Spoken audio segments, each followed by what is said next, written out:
Bismillahirrahmanirrahim. Next we have the chapter things or acts which make ghusl obligatory. Because of these factors, a person has to take ghusl. Number 1, discharge of semen out of excitement while one is awake or asleep, irrespective of whether it is discharged by touching a person of the opposite sex or by having any thoughts or fantasies or by any other way. Meaning, even if a person is with his family, or a person is even reading a magazine, which is obviously haram, is not permissible, or is on some haram website, Allah save us, any of this takes place, and because of which semen is discharged, then ghusl will become obligatory upon a person. Or sometimes a person is just fantasizing, he's sitting, there is nothing in front of him, but his thoughts are running, which is also not permissible. Then also if semen is discharged, ghusl becomes obligatory. If one awakens and sees semen on his clothing or body, ghusl will be wajib irrespective of whether one sees a dream or not. Whether he saw a dream, doesn't see a dream, that doesn't really matter. The moment he sees semen on his clothing, he has to take a ghusl. So that's the first point. Number 2, entry of the glands of the penis into the female, even if there is no discharge. The moment there is relation, there is intercourse, then ghusl becomes obligatory. Number 3, at the end of menstruation, a woman that is having a haze, the moment her haze comes to an end, she has to take ghusl as well. Number 4, at the end of nifas. Nifas is the blood that is after childbirth. So that can be any time, right up to 40 days. 40 days is a maximum period in the Hanafi madhab. Shafi says 60 days, but in Hanafi it is 40 days. So at the end of nifas also, ghusl becomes obligatory. Note, at the time of excitement, in the beginning, a particular fluid which increases the excitement comes out. This fluid is called madhi, precoital fluid. So initially, that which causes where the enjoyment or the excitement actually increases, that fluid is called madhi. When climax is reached and one is satiated, the liquid which comes out at the time is called mani. That is what you call semen.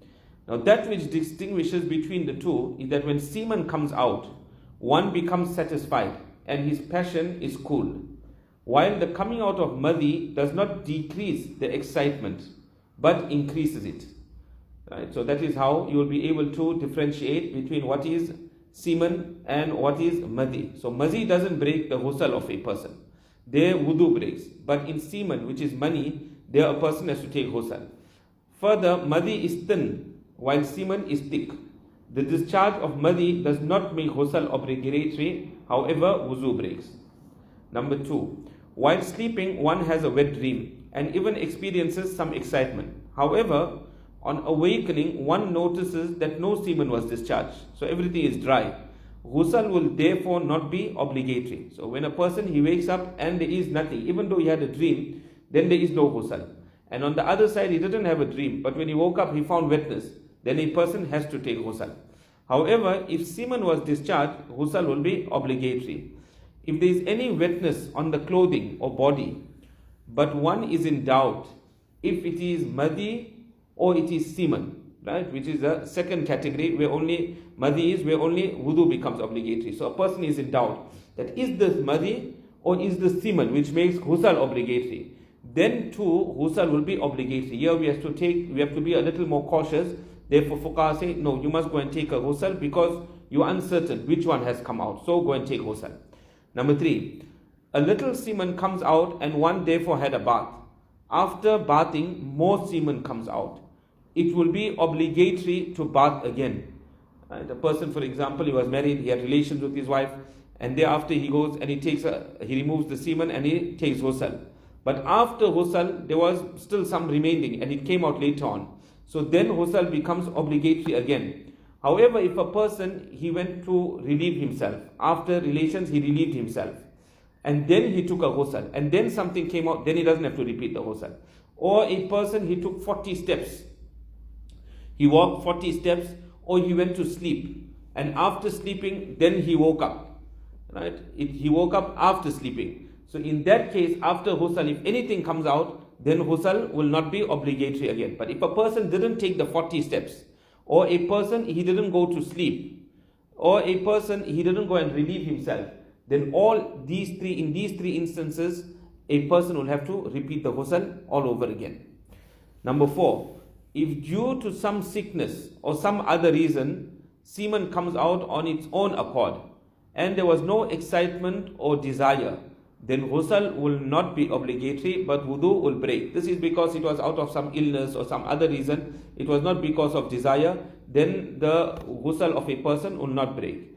If one upon whom ghusl is obligatory wishes to eat or drink something before going for a bath, then he should gargle his mouth. Thereafter he may eat. So if a person is in a state of napaki, but he wants to eat food, no problem. Person must just gargle his mouth and then a person would eat. That would be the correct way. It's makruh to eat without gargling the mouth. So first gargle the mouth and then a person can eat. Number 6, ghusl is not fard in the following cases. If sperm emerges without desire, example sickness or carrying something heavy, and because of that semen now emerges, then a person does not have to take ghusl. Number 2, emergence of madhi and wadi. Madhi is where the excitement increases, but a person is not satiated. So there is no ghusl. And wadi is sometimes when a person goes to relieve himself. So after urinating, there is some liquid that comes out generally. So this is because of perhaps some illness or something, that liquid comes out. This does not invalidate the ghusl of a person. He just requires wudu in this instance. C, if a person remembers having a dream but finds no wetness or stain on his garments, then also only a person will make wudu. He does not have to take ghusl.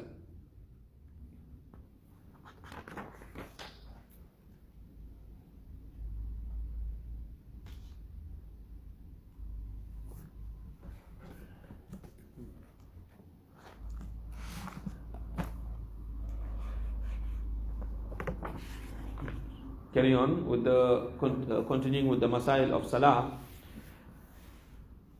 अगर किसी को दिन, तारीख, महीने, साल कुछ याद ना हो, a person, he doesn't know the day, he doesn't know the month, he does not know the date when he had missed his Salah. So in other words, a person, he was negligent, he missed many years of namaz. Now it's difficult for him to stipulate time, date, all this is difficult for him.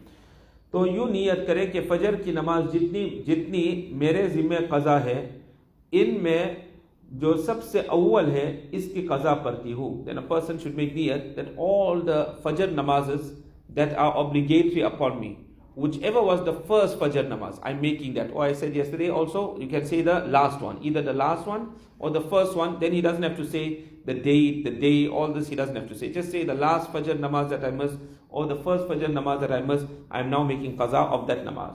इसी तरह नियत करके बराबर qaza पढ़ती रहे. So in this way, a person must continue making niyat. I'm making the last qaza of fajr or the first qaza of fajr, and continue making your qaza namazes.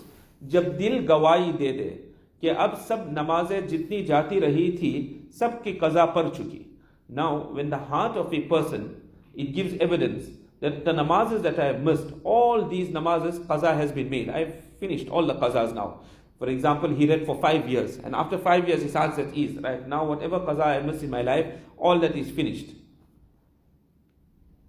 So qaza parna chhod de. Now a person can leave it. Now a person doesn't have to read qaza namaz any longer because he has finished everything. When a person has completed all his qaza, then a person becomes sahib tartib. Sahib tartib means a person, he has to finish that namaz which is obligatory of the time. He has to finish that namaz first. So let's say for example a person, he missed Zohar for whatever reason, or he missed Fajr. Let's say he missed Fajr. So he missed Fajr.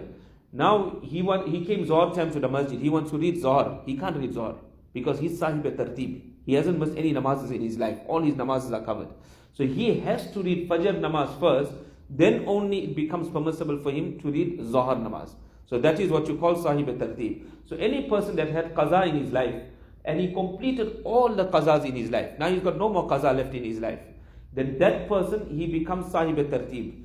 Actually, a person from the time he becomes baligh, he should read all his namaz. So he remains sahib tartib. MashaAllah, this is a very high level. And if Allah Ta'ala gives it to a person, it's very good. And if a person missed out, earlier in his life, then now also make all the qazas, and again a person will become Sahib Tarteeb. सुन्नत और नफिल और तरावी की नमाज में फ़कत इतनी नियत कर लेना काफ़ी है कि मैं नमाज पढ़ती हूँ. When you read सुन्नत नमाज, the सुन्नत मुअक्कदा, सुन्नत गैर मुअक्कदा, नफिल नमाज, तरावी नमाज, then even if a person makes niyat that I'm reading namaz, I'm performing salah, Allahu Akbar, no problem. Now he doesn't have to make niyat like I'm reading the faraz of fajr or the faraz of zohar. He just makes niyat I'm reading namaz, then that's also sufficient. सुन्नत होने और नफिल होने की कुछ नियत नहीं की तो भी दुरुस्त है. He didn't make niyat I'm reading sunnat, or he didn't say I'm reading nafil, then also it is correct. The correct way is to do it, make niyat of sunnat, nafil, whatever it is. But if a person didn't make it, then also salah is valid. मगर सुन्नत तरावी की नियत कर लेना ज़्यादा एहतियात की बात है. But in tarawi salah, it is more cautious that a person, he makes a niyat that I am performing the Taraweeh Salah, which is a sunnah. The sunnah Taraweeh Salah I am performing, then he should make a niyat. Qibla ki taraf muh karne ka bayan. This is the chapter in regards to facing towards the Qibla when starting our Salah. Agar kisi aisi jagah hai कि Qibla मालूम नहीं होता, if a person is in such a place where he doesn't know the Qibla. Sometimes a person undertakes a journey, he reaches a place, now he doesn't know which way is Qibla. So he says,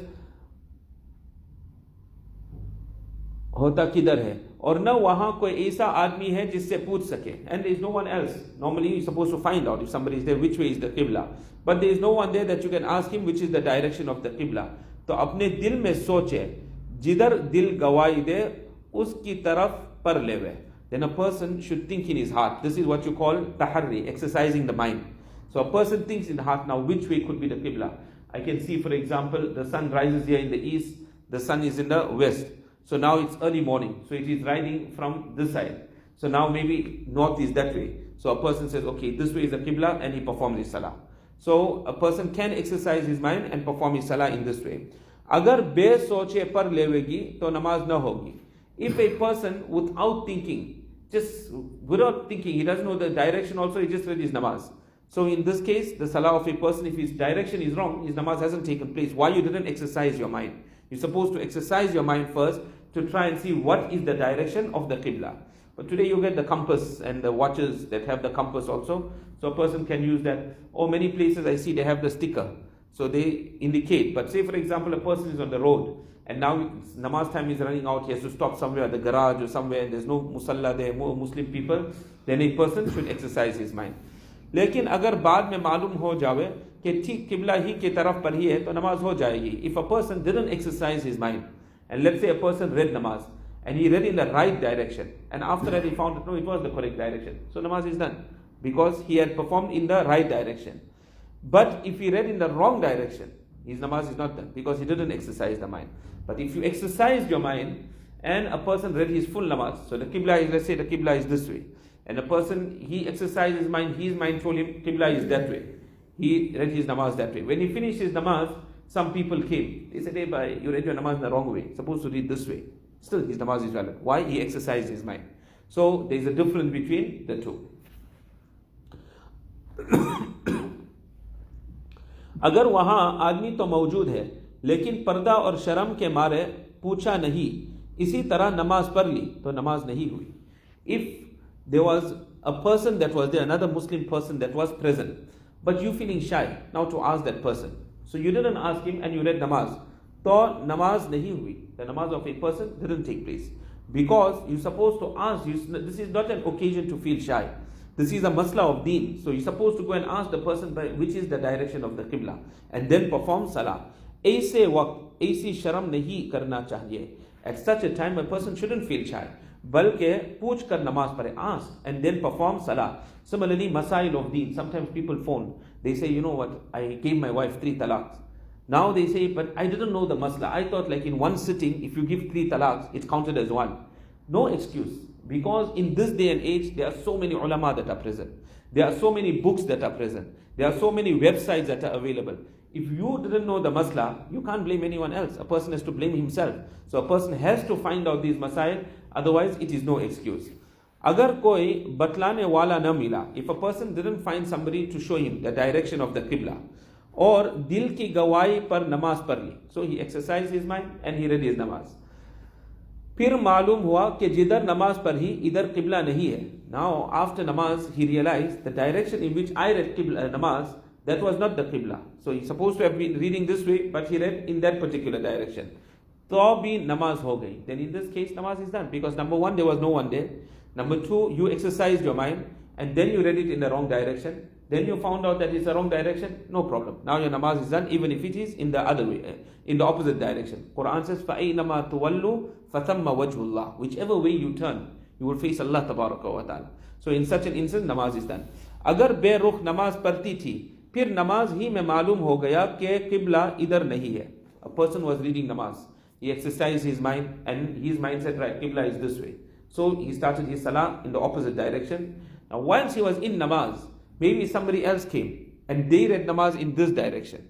And that was an indication that the qibla is this way, it's not that way. You're reading in the wrong direction. So in this instance, in namaz, person must turn. A person, he must turn now and he must perform salah in the correct direction, in salah. This won't invalidate the salah of a person, because he didn't know because he used it, exercised his mind and he read in that direction, he was correct. But now that he knows, he cannot continue in that direction. He must turn to the correct direction and perform salah. Initially, our qibla was Baytul Muqaddas, and we used to read namaz towards Masjid Aqsa. And then in salah, the command of Allah Ta'ala came that now face towards Masjid Haram. So in salah, Sahaba with Nabi Sallallahu Alaihi Wasallam, they turn from Masjid Aqsa, they turn in the opposite direction. And they started performing salah towards Masjid Haram. This happened in salah.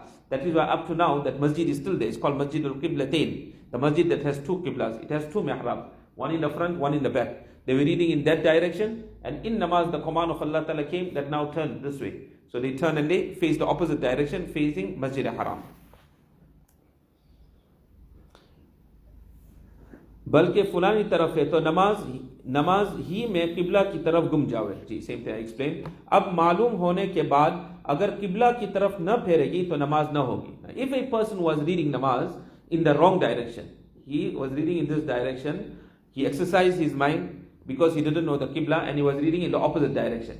Now whilst he's in salah, somebody came and they started reading in the right direction. Now he knows which is the correct qibla, but he didn't turn, he continued reading in that direction. His namaz doesn't take place, because now you know the correct qibla, but you are not performing in the direction of qibla, so salah is not valid. And we did the requisite of the validity of salah is you must face in the direction of qibla.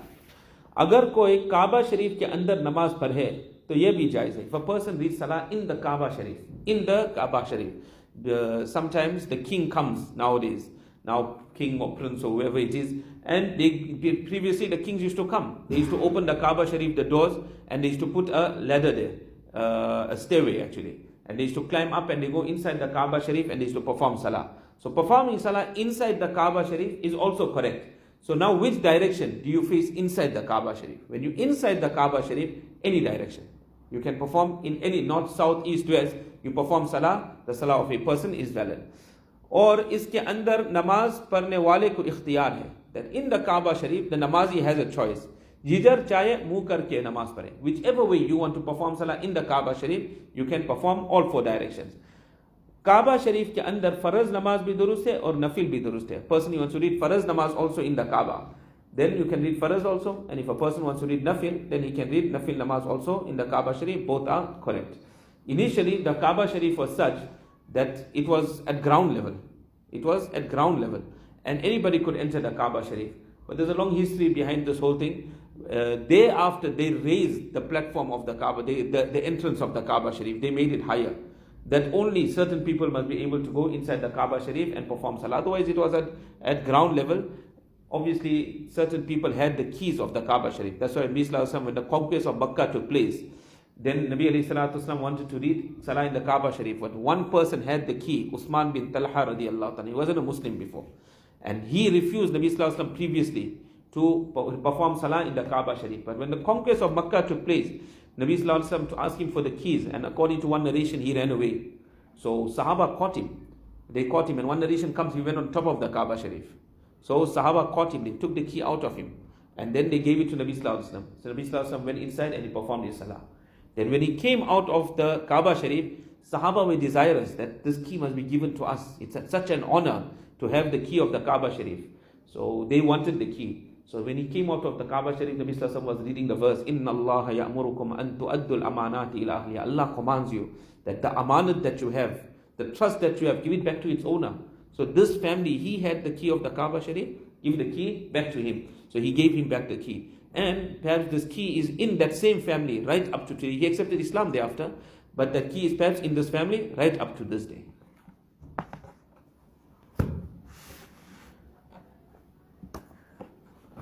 The next kitab is Anwaar Salaah. Yesterday we had done part of the first lesson of the bayan of Hazrat Shah Ahmad Shaheed Rahmatullah Alayh. And in this bayan of Hazrat Shah Ahmad Shaheed Rahmatullah Alayh, Hazrat had explained what is the position of Salah. That Salah is so great that this is such an ibadat that every makhluk of Allah Tabaraka wa Ta'ala, they engage in Salah. Whether it is the trees and the buildings, they in the standing posture of Salah. The four-legged animals and the birds, they in the ruku posture. The insects, they are in the sajda posture. They are also making Salah. And the mountains, they are in the qada, they in the sitting posture. They are also making Salah. The heavens and the stars, they in movement. Like how we move in Salah, they are also in Salah. And the malaika, they also in Salah. What is their Salah? It is their Tahaarat, remaining pure. They're absolutely pure, the malaika. There's no impurity when it comes to the malaika. Secondly, they're making the tasbih. Those that are saying Subhanallah all the time, they're in Subhanallah right until the day of Qiyamah. Those in Alhamdulillah, they will be in Alhamdulillah right until the day of Qiyamah. There are those that are in tilawat of Quran. There are those that are in dua. But for insan, this human being, Allah loves this human being so much that the ibadat of every makhluk put together, they only got that one particular posture. Allah gave it to us in the 2 rakats of Salah. You got your qiyam, you got your ruku, you got your sajda, you got your qada, you got tasbihat, you got Quran Sharif, you got takbir and tahrima. Everything Allah Tabaraka wa Ta'ala gave to this human being. So that is the position of Salah. And in that Salah that you are performing, you're not only fulfilling one fundamental of deen, but in there you are giving zakat also, because you need clothing. You are buying water to make your wudu, so you're getting the reward of charity also. There you're getting the reward of hajj, because when a person he performs his hajj, a person has to start with his ihram. And here in Salah, we start with takbir and tahrima, Allahu Akbar. So here, when a person says Allahu Akbar, it is like he's putting on the ihram. In Kaaba Sharif, we're making tawaf of Baytullah. But here when we're performing Salah, we have to face in the direction of Kaaba Sharif. So we are similar to that person that is making tawaf of Baytullah. In Salah, we are standing, that is the qiyam posture. And the man that goes for Hajj, he has to stand and make wukuf of Arafat. So it is like a person is making wukuf of Arafat. In Salah, we're moving, sometimes ruku, sometimes sajda, sometimes qiyam. So there's movement all the time. And the person that goes for Hajj, he runs between Safa and Marwa. So exactly like the person that is performing Hajj also, we're getting all that reward. It is like we are performing Hajj as well. And it is like jihad. That in the sunnah time, that is at the particular time when the adhan is called, when Salah is taking place in the masjid, it's difficult for a person to always be on time. Sometimes he's running late, he wants to finish his work, but I can't miss my jamaat. So he rushes and he comes to the masjid, and then he performs his Salah in the masjid. So that is like jihad, because you have to ensure that you are here on time to get your Salah with jamaat. That reward also Allah Tabaraka wa Ta'ala gives a person. Then it is like fasting. Before a person started his Salah, he could eat, he could drink. Once you said Allahu Akbar, you restrain yourself. No eating, no drinking also. And it is like i'tikaf also. When a person enters i'tikaf, he can't leave the masjid. He has to now stay in the masjid, sunnat i'tikaf. Exactly the same way when a person commences Salah, he can't move. Before this he could move about. Now he can't move about. And he has to stay in one place till the end of that Salah. So a person, he gets the reward of various other ibadat. However, as Shah Saheb Rahmatullah Alayh mentioned, he said that the concentration is Salah. That is of different levels. And the more concentration a person has, the more greater the reward. That is why some people, he said, they get 50% reward if they have 50% concentration. Some people maybe 25%. Some person, he has only 10%. So depending, every person's level of concentration is different. And according to that is the reward by Allah Tabaraka wa Ta'ala. But he said, he gave us 2 prescriptions. The one prescription he said that will help you is when you commence your Salah, then just think, I am now before Allah Tabaraka wa Ta'ala. Allah's full focus is on me. Allah is watching me. And in that way perform Salah. I'm before Allah and Allah is watching me. That will help you to gain concentration in Salah. The second thing he mentioned, he said that think of the verses of the Quran that you are reading. And where Allah Ta'ala speaks of His favor, Allah Ta'ala speaks of His rahmat, then desire, oh Allah, that rahmat I want also. Allah speaks of Jannat, desire Jannat at that time. So a person should know a little bit of the translation of what he is reading. And where Allah Ta'ala speaks of His azab, fear should come into a person. And a person should seek protection from Allah Ta'ala from His azab. Then finally we came to the last point where he said that there are other things as well, but he said that this is what is for everyone. The normal man, this is for him. And there are certain things that are for ulama. And then he went to further to say, or huzuri baghair ta'athir dil ke muyassar nahi. That concentration in salah, this cannot be attained without the heart being affected. The heart has to be affected, then concentration comes in salah. Or ta'asir dil, one way that the heart is affected within the bini is zikrullah. He gives another way of affecting the heart. Or ta'asir dil ke badun danist ma'ani alfaz ke hasil nahi. And the heart will not be affected without a person knowing the meaning of what he is reading. When you know what you're reading, then it makes a great difference. Now the heart of a person is affected. He's saying, for example, at-tahiyyatu lillahi was-salawatu wat-tayyibat. But we don't know the meaning. What am I reading? What am I saying to Allah Tabaraka wa Ta'ala? So if a person knows that if he's saying at-tahiyyatu lillah, that all my verbal ibadat, whatever I'm making zikr of Allah, I'm reading Quran in namaz, all this, my verbal ibadat is for Allah Tabaraka wa Ta'ala.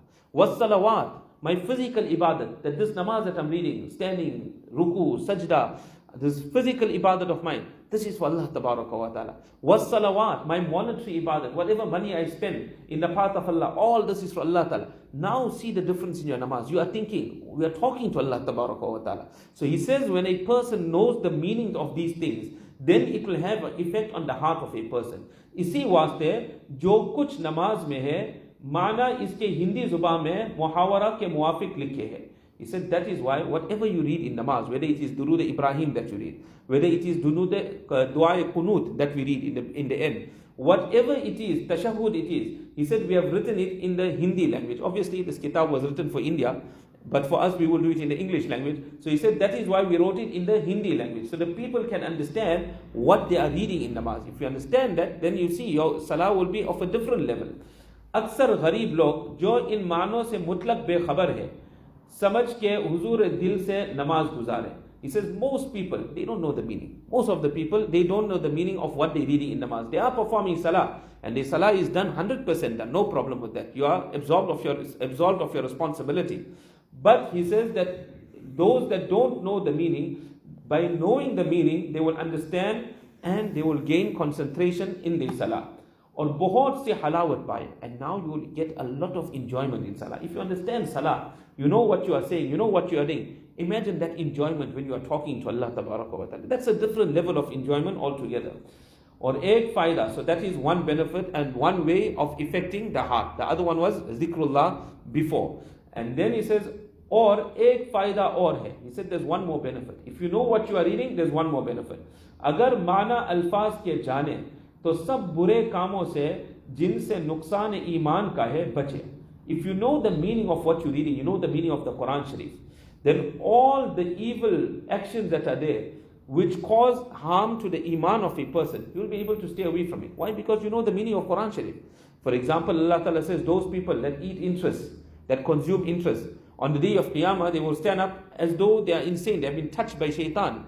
الذين يأكلون الربا لا يقومون إلا كما يقوم الذي يتخبطه الشيطان من المس. Who wants to be insane? And particularly on the day of Qiyamah. So now you're understanding what you are reading. So a person, immediately the thought comes to him, how can I go towards interest?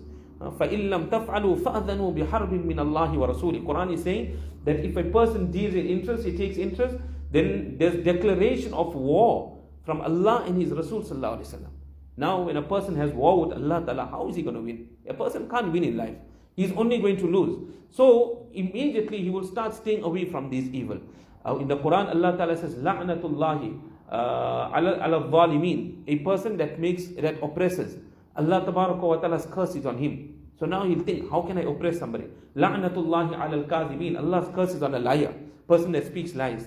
So he'll stay away from that lies. So see, the second benefit, as the Shah Sahib is saying, that if you learn the meaning of the Quran Sharif, then you will be able to stay away from those sins that cause harm to the iman of a person.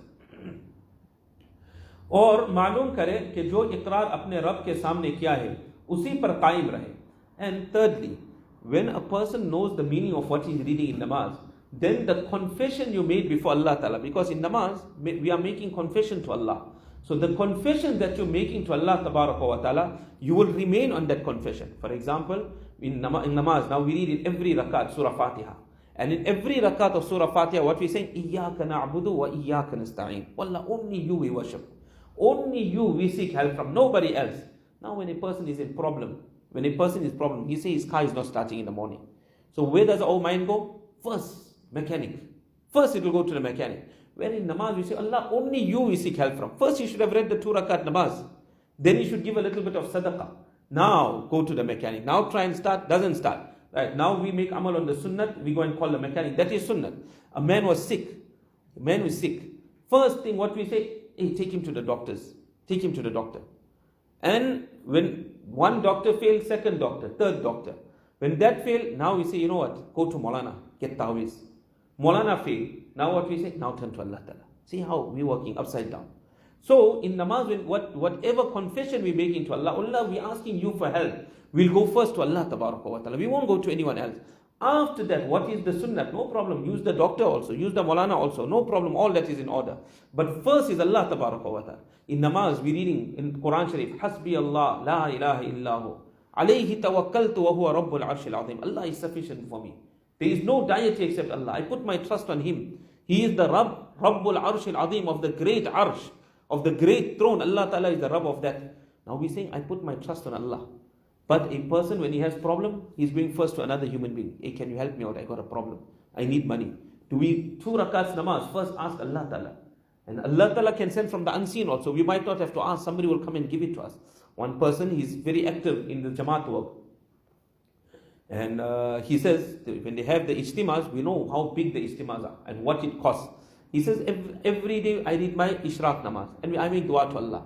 He says, people just come. Somebody will just come, whole packet, whole parcel of money. And they say, here, this is for the ijtima. Take care of the ijtima. Whatever you need, there's this amount of money. Allah Ta'ala can take care. So our trust should be there. So he's saying, when you know the meaning, then the confession you make with your tongue, you will be able to remain on that. और हर एक तालिब ईमान को लायक है कि हकीकत नमाज को इस तौर पर जाने.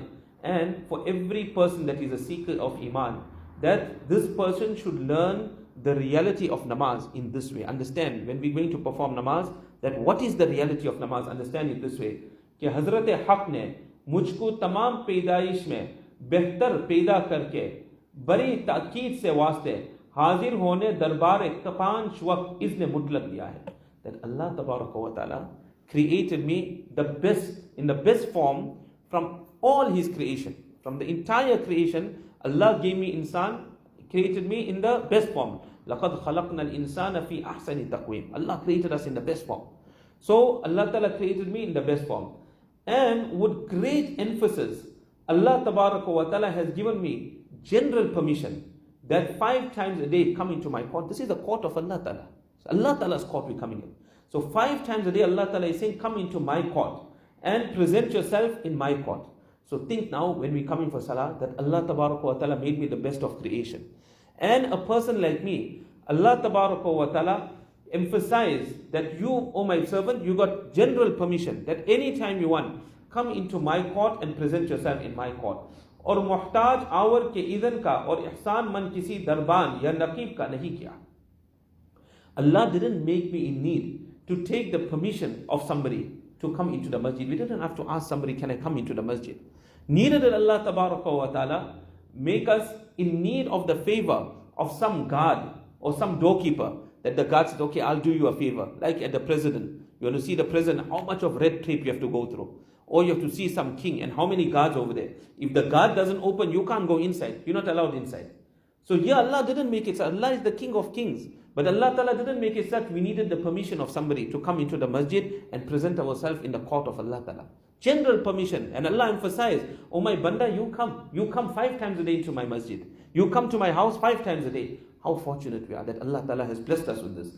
So He said, और गैर हाजिरी पर वादा सख्त आज़ाब का फरमाया. And then on top of that, Allah wanted us to come. So what Allah Ta'ala did, that Allah Ta'ala has warned us that the severe warnings and severe punishment, that if you don't come to my house and you don't read your namaz, then there's severe punishment. So one is Allah did us a favor to allow us to come here, and Allah Ta'ala warned us that if you don't come, then I will punish you, because Allah Ta'ala didn't want us to be deprived. So look at the kindness of Allah Ta'ala, or Jannah. So this is how we should understand namaz. Now when a person understands namaz like this, that this is the reality of namaz, which person would want to stay away from the masjid? Which person would want to stay away from salah? When Allah is inviting us, definitely a person, his heart is going to incline to come towards salah. और जानना चाहिए कि ऐसे नेमत उज़्मा से महरूम रहना और वादा सख्त अज़ाब का सर पर लेना बड़ी नादानी और कमीनापन है. And we should understand that for a person to be deprived of such a great ni'mat of Allah, Allah calling us to His house, to His court, and allowing us to perform salah, to be deprived of this, and for a person to be able to take the severe punishment on his head by not coming, now he's going to be in punishment. So for him to take the punishment on his head, this is the height of foolishness, and shows how base and how low a person is. That Allah is calling us, Allah wants us to come, Allah wants to favor us, and Allah is saying, if you don't come, I'm going to punish you. And still a person doesn't want to come. This is a height of foolishness, and shows how low a person is, that he's not prepared to obey that command of Allah Ta'ala. बस इसी तरह अज़मत नमाज को खूब समझकर, in this way understand the greatness of namaz, that how great this ibadat of Allah Ta'ala is. तमाम आदाब के लायक कबूलियत बारगाह बादशाह हकीकी के हुए बजा लावे, and implement, adopt all those etiquettes that will make our salah worthy of acceptance in the court of Allah Ta'ala. When we come before Allah Ta'ala, that humbleness, that proper dressing, performing salah with concentration and devotion, all these etiquettes of namaz, adopt these etiquettes. So that salah, when we present it to Allah, Allah will become happy, and Allah Tabaraka wa Ta'ala will accept that salah. Otherwise, we mentioned before, that if a person just comes, just reads the namaz, he doesn't even remember Allah Ta'ala in his namaz, haphazard, just ruku, sajda, finish, and he's gone. Quran says, فَوَيْلٌ لِلْمُصَلِّينَ. Woe, destruction to those people that read namaz. And that namaz will be taken, and it will be turned into a rag, and it will be thrown at the musalli. And then what Nabi Sallallahu Alaihi Wasallam mentioned, that namaz will say, Dayya'ak Allah kama dayya'tani, may Allah destroy you like how you destroyed me. So read that salah with all the etiquettes. Pehle taharat or pakizgi kare. First a person cleanse himself, yani wuzu kare. A person should make wudu. And wudu also, a person when he is making wudu, a person should ensure that the wudu is done properly. He shouldn't talk of worldly affairs. Ulama say, if the wudu is done properly, if the forward of salah is done properly, now when a person will come to perform salah, there will be a different salah that a person will be able to read, because the wudu was done properly. And as far as possible, Allah give us all the tawfiq, myself also, that when we're making wudu, then at that time we shouldn't waste water. Person shouldn't waste water, even if it's mentioned in the hadith that even if a person is at the riverbed and he's making wudu at the riverbed and the water is flowing, really, how can a person really waste there? But they also, only according to necessity, a person should utilize water. And only to wash the face, to sunnah is 3 times. 3 times it is sunnah. To wash the hands 3 times is sunnah. So a person more than 3 times, a person shouldn't wash more than 3, because now he's acting contrary to the sunnah. And then particularly when it is public money and the public water, we are using day money and we are using the masjid water, and now we washing more than 3 times. So that becomes even more worse. So he says, पहले तहारत और पाकीज़गी करे, यानी वुज़ू करे, और जो हाजत नहाने के हो गुस्ल करे. That person that needs to take a ghusl, he must take ghusl. जैसा कोई जब बादशाह के दरबार के जाने का इरादा करता है, पहले हम्माम करता है. Person that wants to go to the king, how does he go? Does he go in his old clothes, dirty clothes? Does he go like that? No, person takes a bath first. He cleanses himself, he purifies. Perhaps we don't understand this fully because we don't live in that time. But if a person, for example, he's coming home and he wants to go and see his wife, he doesn't come dirty to his wife. When the wife is waiting for the husband, he went in Jamaat, he's coming from Jamaat. Does she wait like with old clothes waiting for him to come in? No, she dresses herself. My husband is coming today. So when the husband dresses up for the wife dresses up for the husband. Imagine Allah Ta'ala, when we're going into the court of Allah, how much more pure and clean shouldn't we be in the court of Allah Tabaraka wa Ta'ala. फिर कपड़ा पहन के जाते हैं. A person, when he goes to the king, he takes a bath. Then he wears good clothing. And then he goes to the court of the king. Hazrat Rahmatullah Alayhi ke is bayan mein 4 baatein hai. So this is the first bayan of Hazrat Shah Ahmad Shaheed Rahmatullah Alayhi. Now Sufi Iqbal, who wrote the commentary of this kitab, he now summarizes every bayan. So he says that the first point, that Hazrat mentioned in this bayan, namaz ki ahmiyat, the importance of salah, which we already discussed about the various makhluk of Allah Ta'ala performing salah. Namaz ki ahmiyat, jisko baar baar par ke dil mein bithana hai. He says, you must read of the importance of namaz again and again, again and again. That is why when we bring Fazail Amal, many people say, I finished, this kitab we read. We finished with Fazail Amal. Now what's the use reading it? No, every time a person reads, it must intend like as though I'm listening to it for the first time. And ask yourself that this hadith that I heard, did I practice on this hadith of Nabi Sallallahu Alaihi Wasallam or not? So he says, read it again and again. And let this be now set in the heart. और जिसके लिए हज़रत शेखुल हदीस रहमतुल्लाह अलैह के रिसाला फ़ज़ाइल नमाज का मुताला भी मुफीद है. And for this a person should read Fazail Namaz. That's in Fazail Amal of the Shaykh al-Hadith rahmatullahi alayhi. So number one, Hazrat Shah Sahab mentioned what is the position of namaz, the greatness of namaz. Number two, सबसे पहले इसको दिल में बार बार सोचे कि नमाज का हुक्म मेरे ऊपर कोई बोझ या तावान नहीं है. He said the first thing is this, that think to yourself that this command of Allah Ta'ala that I must read namaz, this is not a burden on me. This is not a penalty. Allah didn't make it a penalty. Allah didn't make it a burden on me. Namaz is no burden. And Nabi alayhi salatu wasalam used to say, Qurratu aini fi salah. The coolness of my eyes is in salah. Enjoyment they got in namaz. So we must think to ourselves, is namaz a burden? Namaz is not a burden on us. This is a way to connect to Allah Ta'ala. We should get enjoyment in our namaz. Balke bahut bari ni'mat or ihsan hai. And this namaz is a great ni'mat of Allah. Is Allah's favor. Allah Ta'ala gave us namaz. So it is a favor of Allah Ta'ala. जिसका शुक्रिया अदा नहीं हो सकता. We can never thank Allah Tabaraka wa Ta'ala that Allah Ta'ala gave us namaz. As I say, if a person wants to see the president, how it's almost impossible. But if he gets an appointment, that too after how much of difficulty. Allah's kindness, Allah is giving us appointment 5 times a day. And besides that, nafil, any time the doors of the masjid are open, come in the masjid, perform salah. Haram of Makkah, go and perform salah. Haram of Medina, 24 hours. Haram of Makkah, 24 hours. Doors are open, go there, connect to Allah Tabaraka wa Ta'ala. Isn't this Allah Ta'ala's favor upon us? Allah's kindness upon us? We cannot make shikr for it. कि Allah Jalla Shanuhu ने मुझे ज़र्रा बेमिक़दार को पहले अशरफुल मखलूक़ात बनाया. That Allah Tabaraka wa Ta'ala made me, what is saying? That ज़र्रा बेमिक़दार. A zarra is an atom that doesn't have any weight, any value to it. In other words, we are nothing. We are absolutely nothing. But a person like me who is absolutely nothing, Allah made me the best of creation. फिर अपने दरबार में रोजाना 5 बार अर्ज़ मारूज़ करने और अपने हाजात पेश करने के लिए हाजिरी की बड़ी ताकीद फरमाए. So Allah Ta'ala, He called me to His house 5 times a day. That present yourself. And whatever need you have, with great emphasis, Allah Ta'ala says, present yourself and whatever need you have, present it to Allah Ta'ala. Whatever problems you have, whatever need you have, come here, present your need to Allah. Allah is there to listen, Allah is there to help you. Man of dunya, he might help you 1 time, he might help you 2 times. After that, see, he'll also get tired and say, you know what, it's enough now. One person was saying that a certain organization was helping them. He said, but after that, he said, no, you must go find a job, go work now. Enough now, we can't help you any longer. So he said, when somewhere else, they told him, they helped him a couple of times, they told him the same thing, you're a young man. You go and work now. So in dunya, a person will help you 1-2 times, they'll help you. After they say that, go find a job now, go do something for yourself. We can't help you for the rest of your life. But for Allah Ta'ala, you come 1,000,000 times. Allah is there to help you 1,000,000 times. You come for the rest of your life, Allah will help you. So this is a great favor of Allah. और जब जी चाहे नफलों में हाजिरी का इज़्न आम दिया. And when a person wants, you got permission, that read nafil namaz as much as you want. We'll continue from here, inshallah.